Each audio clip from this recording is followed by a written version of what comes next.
12 de diciembre de 1974. La noche, gélida y despiadada, mordía las calles de Ozone Park, Queens, envolviéndolo todo en un abrazo helado que se colaba por cada rendija, cada puerta que se abría y cerraba en el The Shamrock Bar. Era un tugurio irlandés, de esos donde el tiempo parecía haberse detenido, entre el olor a cerveza rancia, el humo denso de cigarrillos baratos y las historias susurradas de antaño. Pero esa noche, el aire espeso no solo olía a vicio y nostalgia. Estaba cargado de una tensión que se podía cortar con un cuchillo, una quietud tensa que presagiaba el desastre. De repente, el silencio se hizo añicos, un estruendo seco, el sonido inconfundible de un vaso de cristal estrellándose contra el suelo, seguido por el chirrido de una silla que se desplomaba con estrépito. El eco reverberó por la sala, silenciando de golpe las risas y las conversaciones, dejando un vacío abrupto donde antes bullía la vida. Todos los ojos se volvieron hacia el epicentro del caos, y lo que vieron les heló la sangre en las venas. Allí, en medio del suelo cubierto de aserrín y los charcos de bebida derramada, se alzaba la figura imponente de Jimmy DeGent Burke. Su mirada, encendida por una furia primigenia, brillaba con una intensidad desquiciada, casi sobrenatural bajo la tenue luz del bar. Era la mirada de un depredador que acababa de abatir a su presa, y la escena a sus pies confirmaba la brutalidad de su acto. Un hombre yacía postrado, un amasijo de carne y huesos ensangrentados, su rostro desfigurado hasta volverse irreconocible. La sangre caliente manchaba el suelo frío, un rojo oscuro y pegajoso que se extendía como una macabra alfombra bajo el cuerpo inerte. Alrededor de Jimmy, su crew, su banda de leales, observaba en un silencio sepulcral, casi reverencial.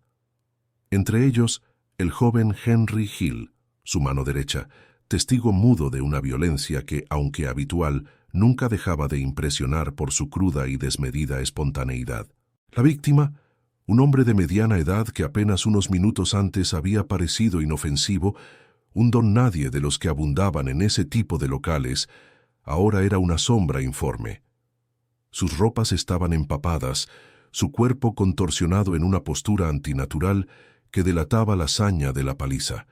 Era el tipo de hombre que pasaba desapercibido, el que se mezclaba con la multitud, el que no representaba amenaza alguna. O eso era lo que Jimmy Burke creía. La cámara, si la hubiera, se detendría en el rostro desfigurado de aquel individuo, en la mueca de dolor y la desesperación grabada en sus facciones antes de que la brutalidad lo redujera a un mero bulto.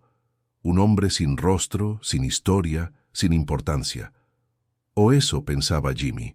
Lo que Jimmy DeGent Burke no sabía en ese instante, mientras la sangre caliente manchaba el suelo frío y el eco de su rabia aún resonaba en el aire denso del The Shamrock Bar, era que no acababa de golpear a un desconocido cualquiera, a un simple transeúnte que se cruzó en su camino en el momento equivocado. Había golpeado a un fantasma, a una pieza clave, casi invisible pero fundamental, en el delicado y precario equilibrio del poder que regía el submundo criminal de Nueva York. Había cometido un error de bulto, una pifia monumental cuya onda expansiva no tardaría en sacudir los cimientos de su propia existencia y la de todos los que le rodeaban. El precio de su imprudencia, de su temperamento explosivo y su brutal eficiencia, se pagaría con una moneda que él conocía demasiado bien: la lealtad inquebrantable, la traición más amarga y la lucha descarnada por la supervivencia en un mundo donde un paso en falso podía significar el fin. Las próximas 72 horas, un lapso de tiempo que se antojaría una eternidad, reescribirían por completo el destino de su crew, de Henry Hill y de él mismo. Esas horas lo catapultarían a la leyenda, cimentando su reputación como un hombre capaz de todo, incluso de corregir los errores más garrafales, o lo condenarían al más absoluto e ignominioso olvido, borrando su nombre de las crónicas de Lampa. Era una encrucijada peligrosa, un punto de no retorno provocado por un puñetazo que, en su ceguera, Jimmy había creído insignificante. El frío de la noche, que se colaba cada vez que la puerta del bar se abría para dejar entrar a algún rezagado o expulsar a algún curioso, era un presagio, una advertencia silenciosa de la tormenta que se avecinaba. Era el 12 de diciembre de 1974, aproximadamente las 23:47 horas, y en ese instante preciso, la vida de Jimmy Burke, y con ella la de un puñado de hombres que dependían de su juicio, se desvió irrevocablemente hacia un camino de consecuencias impredecibles. La arrogancia, la ira y la convicción de que era intocable habían llevado a Jimmy a golpear a Frank The Fixer Costello, el discreto pero crucial bookie y enlace sindical protegido personal de Paul Vario, un capo de la familia criminal Lucchese. Pero en su furia, Jimmy no había visto al protegido, solo había visto a un saco de boxeo, un objeto sobre el que descargar su frustración. Y ese error de percepción, esa falta de respeto involuntaria hacia una de las figuras más intocables del entramado de Vario, iba a costarle muy caro. Las sombras de Ozone Park, tan acostumbradas a la violencia y al crimen, se preparaban para ser testigos de una de las lecciones más duras que el submundo podía impartir. Y Jimmy Burke estaba a punto de aprenderla de la manera más dolorosa posible. El juego había comenzado, y las apuestas eran más altas que nunca. La supervivencia era el único premio, y el fracaso, una condena de la que nadie regresaba. La temperatura exterior, cercana a los 0 grados, no era más que un reflejo del frío escalofrío que, sin que aún lo supieran, comenzaba a recorrer la espina dorsal de todos los presentes.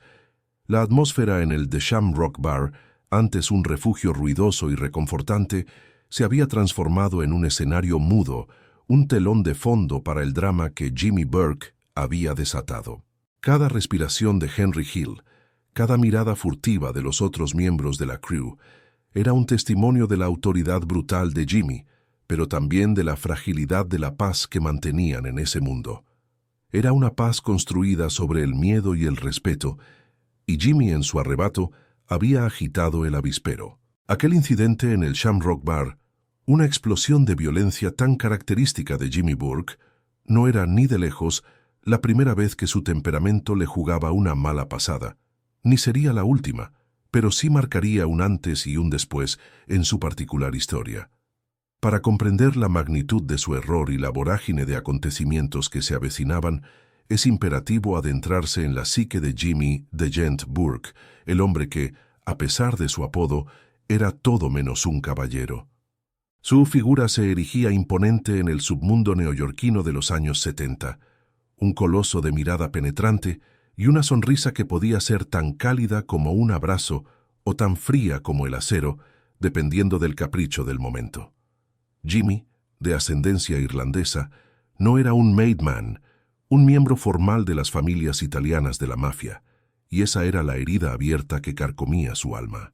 Era un asociado, un engranaje vital en la maquinaria criminal de la poderosa familia Lucchese, trabajando bajo el amparo y la supervisión de Paul Vario, un capo de la vieja escuela cuyo poder era tan vasto como discreto. Esta posición, formidable para cualquier otro, era para Burke una jaula de oro. Le otorgaba poder, sí, pero siempre con el estigma de ser un outsider, un mero esbirro que por mucho que se esforzara, nunca sería considerado uno de los suyos. Esa carencia de legitimidad, esa necesidad constante de probar su valía, le generaba una paranoia latente y una ambición desmedida que a menudo lo empujaban al límite de lo temerario. Su reputación, forjada a golpe de audacia y brutalidad, era legendaria. El Gent era un maestro en el arte del atraco, capaz de orquestar golpes millonarios con una precisión casi quirúrgica, y un experto en la extorsión, capaz de despojar a sus víctimas de sus bienes con una mezcla de encanto y amenaza velada. Sin embargo, bajo esa fachada de eficiencia y esa sonrisa amable, latía un corazón de violencia incontrolable. Su genio era de mecha corta, una chispa capaz de encender un infierno por el más mínimo desaire o la más insignificante frustración. Para Jimmy el respeto no se ganaba con palabras o gestos, sino con sangre y miedo, y no dudaba en recurrir a la fuerza más extrema para imponer su voluntad, a menudo de forma desproporcionada. Esta imprudencia, paradójicamente, era tanto su mayor activo como su mayor pasivo. Le permitía tomar riesgos que otros no osarían, abriendo nuevas vías de negocio y consolidando su posición como un hombre a tener en cuenta. Pero también lo colocaba constantemente al borde del abismo, a un paso de cruzar una línea fatal que podría costarle la vida o, lo que era peor en su mundo, su reputación. Sus asociados, incluido Henry Hill, lo veneraban y temían a partes iguales. Eran testigos de su brutalidad sin sentido, de cómo un simple desacuerdo podía terminar con huesos rotos o vidas truncadas, y de cómo Jimmy, con una frialdad pasmosa, se deshacía de los problemas como quien tira la basura. En Ozone Park, Queens, Jimmy Burke era una fuerza de la naturaleza, un depredador que se movía con una confianza casi animal. Controlaba una vasta red de negocios ilícitos, desde apuestas y préstamos usurarios hasta el tráfico de bienes robados y la extorsión a pequeños comerciantes. Su palabra era ley en sus dominios, pero esa ley estaba escrita en la arena, siempre a merced de los caprichos de Paul Vario y la jerarquía de la familia Lucchese. Burke sabía que su poder era prestado, que dependía de su utilidad para Vario, y eso alimentaba su necesidad de demostrar constantemente su valía, a veces de las formas más sangrientas e innecesarias. La paranoia era su sombra. Siempre sospechaba de traiciones, de complots para derrocarlo, de miradas desafiantes que ocultaban intenciones maliciosas. Vivía en un estado de alerta perpetua, y esa tensión constante lo convertía en un barril de pólvora a punto de estallar. Cualquier incidente, por trivial que fuera, podía ser el detonante de una furia desatada que no conocía límites. No importaba si la víctima era un rival de peso o un don nadie, la reacción de Jimmy era la misma, rápida, brutal y definitiva. Era un hombre que creía firmemente en la ley del más fuerte y se esforzaba cada día por ser el más fuerte en cualquier habitación en la que se encontrara. Los ejemplos de su modus operandi eran incontables. Se hablaba de atracos a camiones blindados donde no quedaban testigos, de palizas que dejaban a hombres desfigurados por robarle unos pocos dólares, o de la desaparición de aquellos que osaban cuestionar su autoridad. Su brutalidad no era estratégica, era instintiva, una respuesta visceral a cualquier percepción de debilidad o desafío. Y fue precisamente esa mezcla de poder, paranoia y violencia sin filtro lo que lo llevó a la fatídica noche en el Shamrock Bar. Estaba siempre a un paso de la autodestrucción, y su ataque a aquel hombre en el bar irlandés, un hombre que parecía inofensivo, era la culminación de esa peligrosa trayectoria. Jimmy Burke, en su incansable búsqueda de respeto y poder, había pisado una mina, y las consecuencias estaban a punto de explotar de una forma que ni siquiera él, con toda su astucia y brutalidad, podría haber anticipado. La noche del 12 de diciembre de 1974, el Shamrock Bar bullía con una energía que oscilaba entre la alegría etílica y la melancolía del invierno neoyorquino. El aire, denso y pegajoso, estaba saturado por el humo de cigarrillos baratos y el inconfundible aroma a cerveza rancia que se derramaba sin cesar sobre las mesas de madera. Era un refugio ruidoso, un santuario para los desahuciados del barrio y, por supuesto, para unos cuantos wise guys de poca monta que buscaban olvidar sus miserias o tramar las siguientes. Jimmy Burke, sin embargo, no estaba de humor para sutilezas. Sentado en su taburete habitual, con Henry Hill a su lado, la frustración se le acumulaba en el pecho como una brasa ardiente. Una mala racha en las apuestas de caballos, un pequeño desaire de un tendero que se había atrevido a discutirle el precio de unas mercancías robadas. Cualquier chispa era suficiente para prender la mecha de su ya volátil temperamento. Sus ojos, normalmente fríos y calculadores, brillaban con una furia contenida, listos para estallar. En medio de aquel barullo, casi invisible entre las sombras y los empujones, se movía Frank Costello, no el famoso capo de antaño, sino un hombre anodino, de mediana edad, con el rostro marcado por una vida de preocupaciones y un traje de lana que había visto mejores días. Era un tipo discreto, que se mezclaba con el ambiente sin dejar rastro, su presencia tan tenue que apenas se notaba. Mientras se abría paso entre la multitud, una mano torpe o un empujón ajeno hizo que tropezara. El vaso de whisky que sostenía se inclinó peligrosamente, y antes de que pudiera reaccionar, el líquido ámbar se derramó sobre la impoluta solapa del abrigo de Jimmy Burke. Un silencio incómodo se apoderó de la pequeña sección del bar. El tiempo pareció detenerse, y las risas se ahogaron en las gargantas. El olor a bourbon de la marca Old Crow, ahora empapando la lana de Burke, se mezcló con el sudor y el miedo. La reacción de Jimmy fue instantánea y desproporcionada, una explosión de violencia que siempre parecía latir bajo su piel. No hubo advertencia, no hubo palabras. En un movimiento fluido y brutal, Burke se abalanzó sobre Costello. Lo agarró por el cuello de la camisa con una fuerza inhumana, arrastrándolo sin piedad más allá de la barra, hacia la trastienda oscura y maloliente del Shamrock Bar. La puerta se cerró con un golpe seco, ahogando los gritos ahogados y el terror mudo de los pocos testigos que habían tenido la desgracia de presenciar la escena. Dentro, la golpiza fue una sinfonía macabra de puñetazos secos y el crujido de huesos. Los golpes resonaban en el pequeño espacio, cada uno cargado con la frustración y la rabia acumulada de Burke. Costello era un don nadie, un blanco fácil, la válvula de escape perfecta para la ira desmedida de un hombre que se sentía constantemente subestimado. Burke estaba convencido de que aquel infeliz era un simple borrachín, un estorbo insignificante, alguien cuya desaparición no importaría a nadie. Los golpes continuaron, rítmicos y despiadados, hasta que el cuerpo de Costello se convirtió en un amasijo inerte sobre el suelo frío y mugriento. Para Burke era solo otra noche, otro incidente que se resolvería con un poco de sangre y el silencio de los testigos.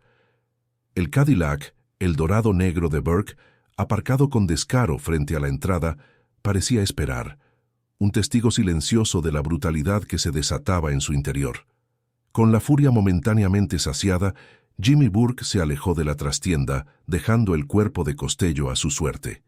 Su rostro, aunque aún tenso, había recuperado parte de su fría compostura.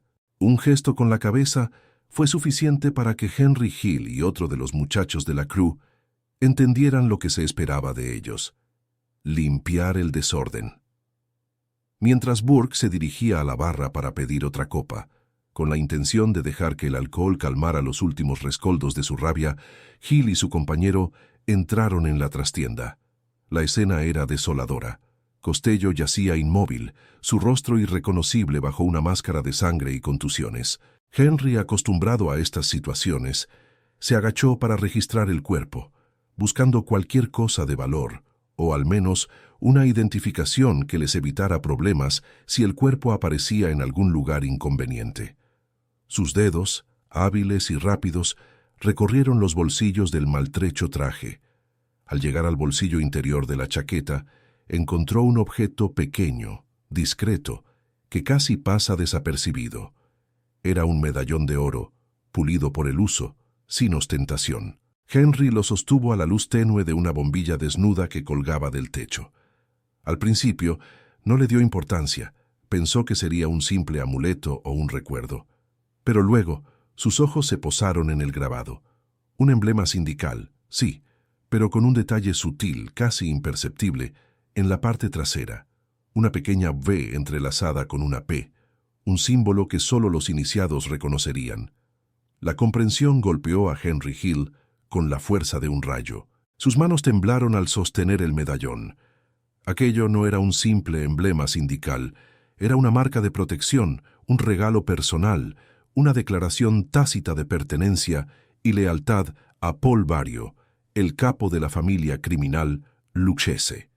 La P de Paul, la V de Vario. La sangre se le heló en las venas. El pánico comenzó a extenderse, un frío gélido que no tenía nada que ver con el clima exterior. La implicación era clara, abrumadora. No habían golpeado a un don nadie. Habían agredido brutalmente a un protegido de Vario. ¿Sabes de quién es esto, Jimmy? La pregunta se formó en la mente de Henry, una sentencia implícita que nadie se atrevía a pronunciar en voz alta, pero que se cernía sobre ellos como una guillotina. El aire se volvió pesado, irrespirable. La ignorancia de Burke, su habitual imprudencia, acababa de desatar una tormenta que amenazaba con arrastrarlos a todos. Paul Vario, el capo de la familia Lucchese, no era un matón de bar, ni un bravucón que resolvía los problemas a golpes. Era una fuerza de la naturaleza, una autoridad invisible cuyo poder se extendía como una sombra por todo Queens.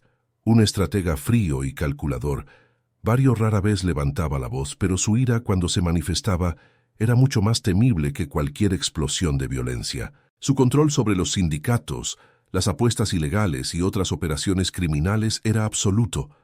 Una red intrincada de influencia y miedo que mantenía a todos en su sitio.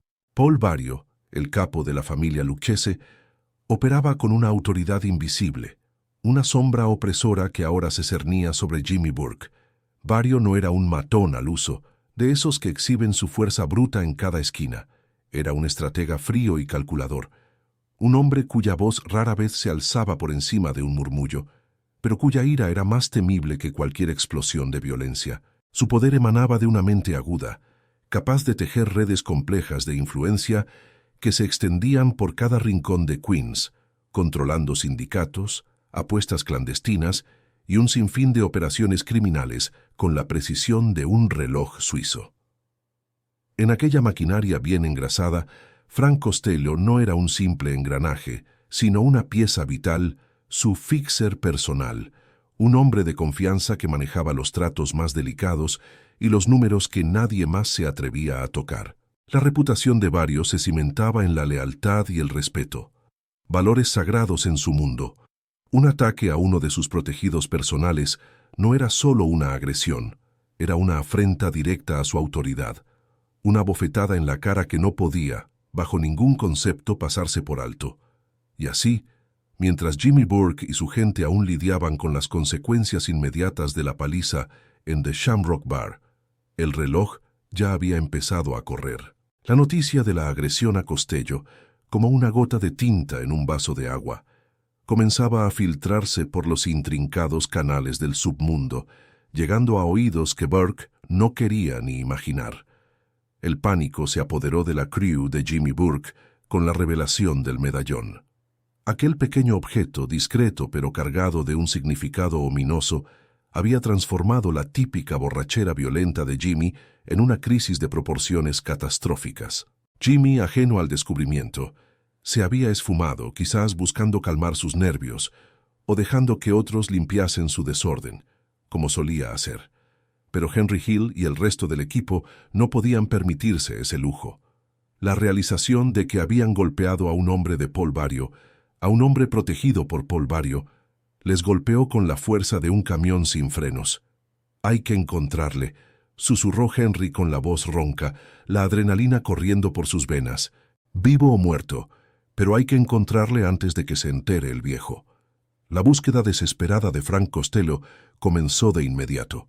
Una carrera contrarreloj contra la ira inminente del capo. Henry y otros asociados se lanzaron a las calles y almacenes de Queens y Brooklyn, recorriendo los hospitales de la zona, los callejones oscuros donde Costello solía hacer sus tratos y los lugares habituales donde el fixer de Vario solía operar. Cada minuto que pasaba aumentaba la presión. Cada llamada telefónica sin respuesta, cada encuentro clandestino con informantes de poca monta, solo servía para avivar la creciente paranoia que se apoderaba de ellos. Jimmy Burke, que en un principio había subestimado la situación con su habitual arrogancia, ahora comenzaba a comprender la magnitud de su error. Las llamadas nerviosas se sucedían, las reuniones improvisadas en coches aparcados en la oscuridad se volvían más frecuentes. La sensación de que los ojos invisibles de Vario estaban sobre ellos, observando cada uno de sus movimientos, era casi insoportable. La deuda de curiosidad se intensificaba con cada segundo. ¿Encontrarían a Costello? ¿Estaría aún con vida después de la brutal paliza de Jimmy? Y lo más importante, ¿qué pasaría si Vario se enteraba de lo sucedido antes de que ellos pudieran arreglar las cosas? La búsqueda frenética y angustiosa culminó finalmente con una revelación que, en lugar de aliviar, solo sirvió para intensificar el terror. Frank Costello no solo estaba vivo, lo que era un milagro dadas las circunstancias, sino que la gente de Barrio lo había encontrado y lo había llevado a un lugar seguro. La noticia de su agresión, con todos sus detalles sangrientos, ya había llegado a los oídos del capo. La crew de Burke se enteró por una llamada telefónica helada, no de Barrio directamente, sino de un intermediario con una voz monocorde que transmitía una invitación que sonaba más a una sentencia. Jimmy Burke era convocado a un sit-down con Paul Barrio. La tensión era palpable, casi asfixiante, mientras Burke se preparaba para lo que bien podría ser el final de su carrera criminal o incluso de su vida. La cita era en la oficina discreta de Barrio, un lugar de poder silencioso en el corazón de Queens, donde las decisiones se tomaban con una frialdad desapasionada. Jimmy entró, su habitual bravuconería apenas una fina capa sobre un miedo creciente. Se sentó frente a Barrio, quien lo observaba con una calma gélida sin una pizca de emoción en sus ojos. La revelación, el golpe más duro, no vino de palabras, sino de la presencia de un costello vendado y golpeado, sentado en una esquina, un testimonio mudo y elocuente del error de Burke. En ese instante, la arrogancia de Jimmy se desvaneció en una humillación abrumadora. El costo inmediato de su imprudencia era su estatus, su orgullo y la certeza de que su vida pendía de un hilo, como un cigarrillo a punto de caer de un cenicero. Pero en lugar de una ejecución sumaria, Barrio impuso una penitencia. La demanda del capo no era dinero, sino una misión de alto riesgo que beneficiaría directamente a la familia Lucchese, una prueba definitiva de la lealtad y competencia de Burke. La misión era un precipicio: secuestrar un camión cargado de mercancías valiosas en territorio rival, la eliminación discreta de un testigo problemático que amenazaba una operación sindical o la recuperación de documentos comprometedores que podrían desmantelar años de trabajo. Barrio dejó claro que el fracaso no era una opción. El éxito era el único camino para que Burke recuperara su respeto y, lo que era más importante, su vida. Aquella misión no era solo una tarea, era una trampa cuidadosamente diseñada por Barrio para explotar la desesperación de Burke, aumentando las apuestas y forzándolo a una situación donde cada decisión tendría consecuencias mortales, no solo para él, sino para toda su crew, como si estuviera caminando por un campo de minas. Jimmy Burke, con el peso de la vida de su gente y la suya propia sobre sus hombros, asumió la misión de Paul Barrio con una mezcla de furia contenida y fría determinación. No había margen para el error, ni para su habitual temperamento explosivo. Esta vez, cada movimiento, cada palabra debía ser calculada al milímetro. La penitencia impuesta por Barrio era la recuperación de un cargamento de whisky de contrabando, valorado en cientos de miles de euros, que había sido interceptado por una banda rival en un almacén de Brooklyn, cerca de los muelles. Una operación que no solo ponía en riesgo la vida de Burke y su equipo, sino que también los adentraba en territorio hostil, donde cualquier paso en falso podría desencadenar una guerra abierta. Henry Hill, su mano derecha, fue el primero en sentir la gravedad de la situación. La oficina improvisada de Burke, un sótano húmedo bajo un bar de Queens, se convirtió en el centro de operaciones. Mapas de los muelles, fotos de los posibles objetivos y rutas de escape cubrían las paredes. Jimmy, con los ojos inyectados en sangre por la falta de sueño y la tensión, trazaba líneas con un rotulador grueso, mientras el humo de sus cigarrillos creaba una densa neblina. «Esto no es un atraco cualquiera, Henry», espetó Burke, su voz áspera como papel de lija. «Esto es un mensaje para Barrio de que aún somos útiles, o un mensaje para el mundo de que estamos acabados». La planificación fue meticulosa, una danza macabra de logística criminal. Burke sabía que la fuerza bruta no sería suficiente. Necesitaban inteligencia, un golpe de astucia. Henry, con su red de informantes callejeros, se encargó de recopilar datos sobre la seguridad del almacén, los turnos de los guardias, las rutas de patrulla. Descubrieron que el cargamento estaba custodiado por la gente de la familia Gambino, lo que elevaba las apuestas a un nivel peligrosamente alto. Un enfrentamiento directo con los Gambino era algo que ni siquiera Burke, en su momento más temerario, deseaba. La noche elegida era gélida, con un viento cortante que soplaba desde el Atlántico y se colaba por cada rendija. La crew de Burke, formada por Henry Hill y otros 3 hombres de confianza, se movía como sombras por las calles secundarias de Brooklyn. La tensión era palpable, cada uno consciente de que su vida pendía de un hilo. Jimmy, al volante de una furgoneta robada, mantenía el silencio, sus nudillos blancos apretando el volante. En el asiento del copiloto, Henry repasaba mentalmente el plan, el sabor metálico del miedo en su boca. Llegaron al almacén, un edificio de ladrillo oscuro y anodino que se alzaba como una fortaleza en la penumbra. El plan de Burke era audaz. No forzar la entrada, sino usar una distracción.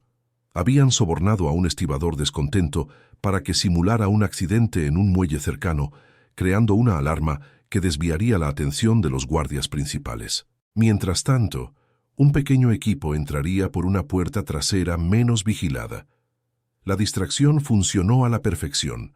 Una explosión controlada, que sonó como un camión chocando, resonó en la distancia, seguida de sirenas lejanas. Los hombres de Gambino, predeciblemente, corrieron hacia la fuente del ruido. Fue entonces cuando Burke, con Henry y otro hombre, se deslizó hacia la puerta trasera. La cerradura cedió con un chasquido limpio, producto de la pericia de uno de los suyos. El interior del almacén era un laberinto de estanterías repletas de cajas, con el olor acre de la humedad y el moho. La luz tenue de una linterna revelaba pilas de cajas de madera, marcadas con sellos que confirmaban que era el cargamento que buscaban. Pero no estaban solos. Un guardia rezagado, un joven con aspecto de estar más preocupado por su siesta que por su trabajo, apareció de repente por un pasillo lateral, con una taza de café humeante en la mano. Sus ojos se abrieron de par en par al ver las siluetas armadas. No hubo tiempo para negociaciones. Burke, con una frialdad escalofriante, se abalanzó sobre él. Un golpe seco en la nuca y el guardia cayó sin un gemido. Henry observó, la adrenalina corriendo por sus venas, asombrado por la brutal eficiencia de Jimmy. No era un asesinato, pero era un recordatorio visceral de la naturaleza despiadada de su jefe. Cargaron el whisky en la furgoneta. Caja tras caja, el peso del botín se sumaba al peso de la tensión. Cada minuto que pasaban allí era un riesgo, una invitación a ser descubiertos. Cuando el último palé estuvo asegurado, Burke dio la señal para salir. Pero justo cuando se disponían a arrancar, las luces de un coche se encendieron en la entrada principal del almacén. Los Gambino habían regresado y esta vez no venían solos. «¡Mierda!», maldijo Burke, pisando el acelerador. La furgoneta rugió, saliendo a toda velocidad por la parte trasera del almacén, rompiendo una verja de alambre. Las balas empezaron a silbar, impactando contra la carrocería metálica. Henry se agachó, sintiendo el temblor de la furgoneta bajo los disparos. Jimmy conducía con una furia desatada, esquivando contenedores y montones de basura, con la pericia de un piloto de rally. La persecución fue corta pero intensa, un torbellino de neumáticos chirriantes y disparos. En un giro brusco en un callejón sin salida, Burke se vio acorralado por otro vehículo de los Gambino.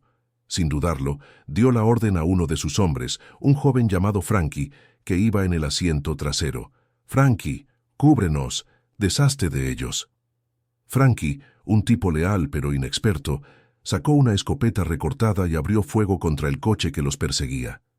El cristal frontal estalló en 1000 pedazos y el vehículo se desvió violentamente, chocando contra una pila de barriles metálicos. Fue una maniobra desesperada, brutal pero efectiva. Les dio la ventana que necesitaban para escapar, sin embargo, no sin un costo. Un disparo rezagado impactó en el hombro de Frankie, que cayó hacia adelante con un grito ahogado.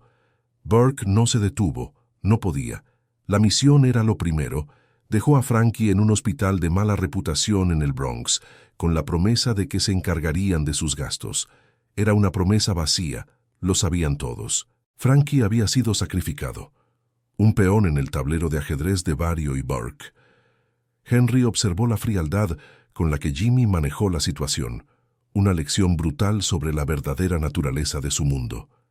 la lealtad tenía un precio, y a veces ese precio era la vida de otro. El cargamento de whisky fue entregado en un almacén anónimo de Barrio en Queens antes del amanecer. Paul Barrio no estaba allí en persona, pero su presencia se sentía en cada rincón. Un lugarteniente de Barrio, un hombre corpulento con una mirada inexpresiva, inspeccionó el cargamento con una linterna, asintiendo con una aprobación silenciosa. La misión había sido un éxito, pero la victoria sabía a ceniza. Jimmy Burke había salvado su pellejo, pero a costa de un miembro de su crew y de una cicatriz moral que lo perseguiría. La despiadada eficiencia de Burke había brillado, pero también había revelado la oscuridad de su alma y la fragilidad de las vidas que lo rodeaban. Jimmy Burke había cumplido, había superado la prueba de fuego de Paul Barrio, demostrando su valía en el crisol de la violencia y la estrategia. Había sobrevivido a la ira de un capo, un privilegio que pocos obtenían tras una afrenta como la suya. Sin embargo, el incidente en The Shamrock Bar y la subsiguiente misión de reparación lo habían cambiado. La lección había sido brutal, grabada a fuego en su psique. La lealtad en el submundo no era una calle de doble sentido, sino una jerarquía implacable, donde un error, por pequeño que fuera, podía tener consecuencias catastróficas. Había aprendido que el respeto no se ganaba solo con el miedo, sino también con la obediencia, y que el poder verdadero residía en la capacidad de mover los hilos sin mancharse las manos, algo que Barrio dominaba a la perfección. La paz que Burke obtuvo tras la misión era una paz amarga, teñida de una paranoia constante.